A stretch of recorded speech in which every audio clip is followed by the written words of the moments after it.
Hello and welcome to Face to Face, our weekly review of events which matter most for Poland, Ukraine and the world. My name is Jasser and my guest is Michał Broniatowski, TVP World's Editor-in-Chief. Hello, Michał. Good to have you. Hello, thank you very much. So, in 6 months from you have no cards to play to you can win this war. President Trump surprised the world. What's going on? You know, he said that you have no cards at the official meeting. The statement of Ukraine that it can win the war is so far only on the social media, so we will see what happens in reality. You know, it's easy to say words. Well, excuse me for interrupting you, but I would see it in the reverse order. He said these things about Ukraine not having cards to play in an emotional meeting at the White House. But he meant whereas that. This is like a statement.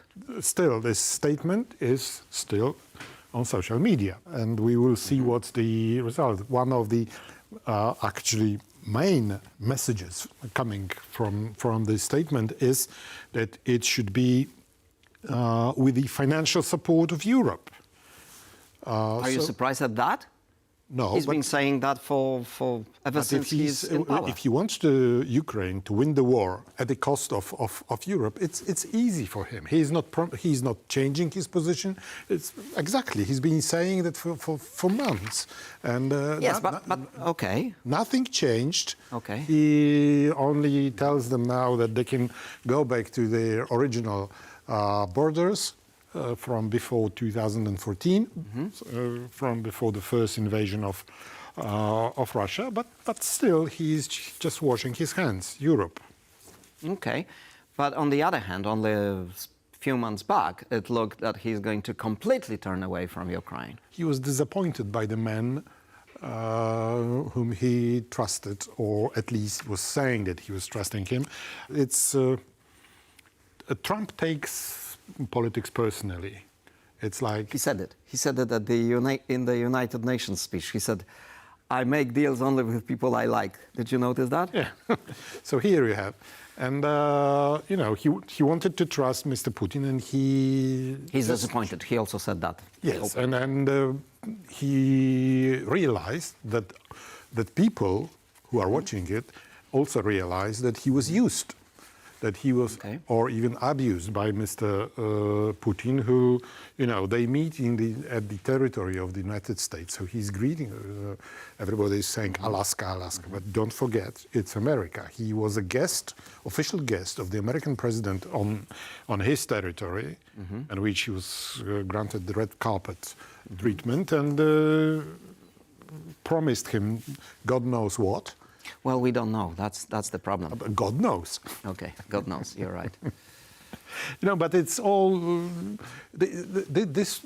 When you watch this event developing, we have 3 days war, in the words of Mr. Putin. 1 day end to the war, in the words of Mr. Trump. Then we had 2 weeks until until Russians stop the war, and now we are in the 21st week since that statement. Also, we had several immediate ceasefires. What I found interesting, apart from this interpretation you mentioned, that he's basically washing his hands off and saying Europe over to you, which is a plausible explanation. Thank you very much. Congratulations. You're not the only one saying that. I was surprised how Ukrainians are divided, how to treat that. Because some say, oh, just like you, they say, well, it doesn't change much. But there are others, and we had a couple of them here in our studios in the past couple of days, who are saying it is significant, because for the first time, Trump is acknowledging first that Putin is basically lying to him. But second, the second point that sort of travels with me is that they are also saying that Trump recognizes that the technological advance that Ukraine made when it comes to modern warfare, or new type of warfare, with drones, with less dependence on manpower, that it actually makes a difference on the battlefield, and therefore that Russia's advantage isn't actually that great. You know, you only wish it is true that Trump understands it, or that he didn't understand it when he was saying that Zelensky doesn't have cards. In public statements, I'm sure Ukrainians want to be hopeful at not offending Mr. Trump. They're doing the same. They are doing the same thing as European leaders, and even aching, who are flattering him. You know, I think for Trump, who is a businessman, for him, flattery means flattery. weakness. But there is also a possibility that there was this minerals deal that we don't talk about that anymore. But America has some interest in Ukraine, and there was another deal about some mining in Ukraine. So, we cannot exclude the possibility that the reality check was there, that the recognition that the allies he can still depend on are actually in Europe. So he's becoming to a more traditional American stance on Europe, even if he insists that Europe needs to take care of its own security and that Europe needs to treat Ukraine as a priority because it's own backyard, which makes perfect sense, to be honest. I think it makes perfect sense, and if it is really indeed realization of Mr. Trump, then fine. But you're skeptical. We will recognized by them by their deeds. We also had comments in our studio this and previous week that Europe is playing a weak hand as well as it can. So basically it's buying time. And we see that they realize that America may not be, finally, after so many years, European leaders realize that America is not going to be as involved in their defense and everything else. And therefore they're buying time. And in the meantime, they are beefing up their capabilities. So it sort of falls together. And the bottom line on this is that this transatlantic alliance is perhaps less vulnerable than what we thought only 3-4 months ago.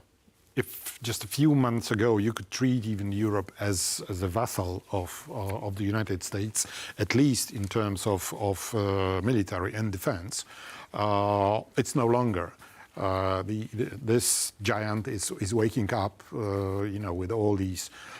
With this fund from the European Union, 150 billion euros for defense of the member states, then pledges by Germany of you don't know how many billions of hundreds of billions of euros, which in the end will make a difference and translate into. And then they will turn out as tanks on the battlefield or other weapons. Putin, he wanted this war to dismantle or at least weaken Europe, and everything he does is making Europe strong again. Yes, ironically, there's a lot of anxiety in Europe, and rightly so, about all these drone incursions. We had them in Poland, we had them in other countries, we had them in Romania, now in Denmark, airports being shut, in Norway and all of that. But in the end, yes, it terrorizes people for a moment, but at the same time, it just makes the Russian threat real to people not just in Eastern Europe, but also in Western Europe.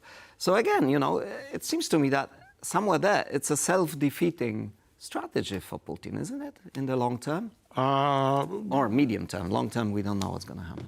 I think he miscalculated, the same as he did 3.5 years ago when, as we mentioned here, 3 days war lasts until today. Special operation. You know that you can be jailed in Russia if you say war instead of special operation. Okay, well, I'm glad we're not there. So be careful. All right.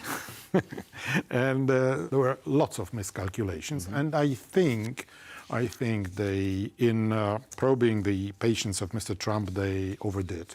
And they finally prompted him to, I don't know if it prompted him to an action, but at least to change his mind. He changed his mind. And another sign of this is what happened in Germany and what is happening to the frozen assets, Russia's frozen assets in Europe. Yeah. Because after months or if not years of saying, we cannot really touch that, and this is sacrosanct and all of this and legal and this and that, suddenly Germany is saying, Well, actually, there is a way of making these Russian frozen assets fund the effort. And again, I think Trump takes some credit for this by saying, you Europeans need to finance this. And I remember both Polish Foreign Minister Radek Sikorski, but also our guest Bill Bauder here in the studio saying, you know, sooner or later, the Europeans will realize that they will have to ask for that money from their taxpayers or use the Russian assets. And it seems finally Mr. Merz at least understood that the choices between taxing my own citizens or actually using Russian assets. You know, you are mentioning his op-ed in Financial Times. Mm-hmm. He didn't invent this. He just reiterated what was proposed by or being discussed recently in Brussels, in the European Commission. When you look at this proposal here, it's, you know, they were working for 3 years in order to reinvent a wheel, because this solution, when you have an investment backed by this money, which is on the account in Belgian institution, it could have been proposed by a regular investment banker immediately after the... Let me play the devil's advocate now. I'll say this. Had they used that money before, it wouldn't be available now. Yes, but had they used this money before, there would be more weapons, perhaps. No, not necessarily, because the delivery of weapons was constrained also by capacity. Europe and even the United States didn't have the capacity, the industrial capacity, to deliver. So now these capacities are there, and also the technology is changing. So it's no longer about tanks, but it's increasingly about drones, other sort of or anti-drone technology. Anti-drones. So we are in all the time more in the times of Star Wars, because these flying drones. Flying what word is that? Devices, you mean? Devices, whatever. You know, like a shot from Star Wars.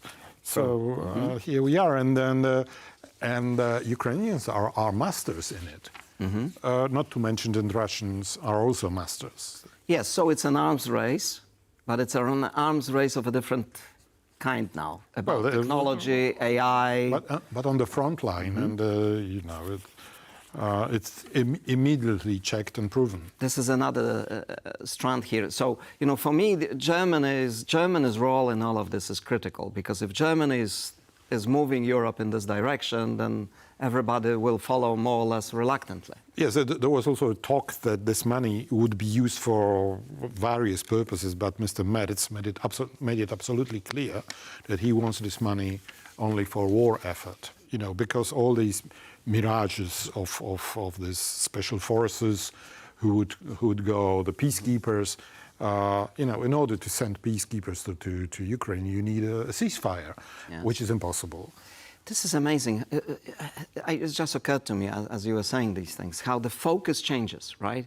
A year ago, there was a big discussion about long-range missiles for Ukraine as being absolutely critical to victory, and without that, no movement, okay? Suddenly, it switches... Well, 2 years ago, tanks. Tanks, yes. Manpower. Manpower was the topic only 6 months ago. And then, I don't know if you noticed, but there was this announcement, which to me was surprising, that Ukraine was allowing young people, sort of teenagers, very young adults, to leave Ukraine and go abroad. At the same time, we knew they face shortages on the front lines, and it was like, that's not compatible. But then it turns out, and we heard it from our reporters in Kyiv, we heard it from officials, and we hear it from military experts, that these days, actually, the front line is 50 kilometers wide in some cases, because it's empty. And empty, no human beings there, because it's all drone controlled, and if anyone springs up, you know, 2 minutes later, they are dead, because a drone will appear from nowhere. So the nature of warfare is changing also our perceptions of what is important at a given time. I think it changes the pattern for any kind of war in the world. I'm not very happy about it, and especially Ukrainians are not very happy that they are, you know, inventors of new weapons or producers. No, I don't think they have too many regrets. Well, you know, it would be better not to have the war. Not to have the war, yeah, that's for sure.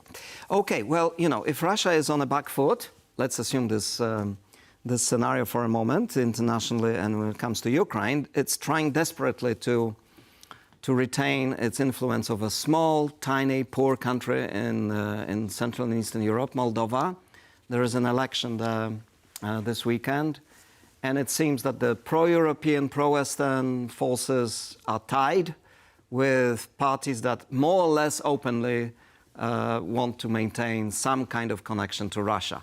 What's your take on this? When you say Moldova is a small country, yes, indeed, it's a small country. What happens is that it is a former Soviet republic, while Russia resigned to the fact that the three Baltic countries not only went away from the Soviet Union, but also almost immediately became a part of the West. If you look at the situation with Ukraine, you must realize that Ukrainian road towards the European Union was the main purpose of Russian and Putin's involvement and decision about this war, because when Ukraine and now perhaps Moldova become members of the European Union, it will show that democracy, Western democracy, is worth something.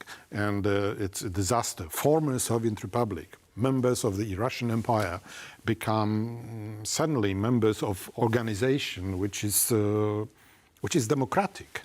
Democracy is, and liberal state is disastrous for... And in some sense, Poland is also a side issue in all of this, because historically, Moldova had ties to Poland as well, and was part of this great Poland in the 17th century.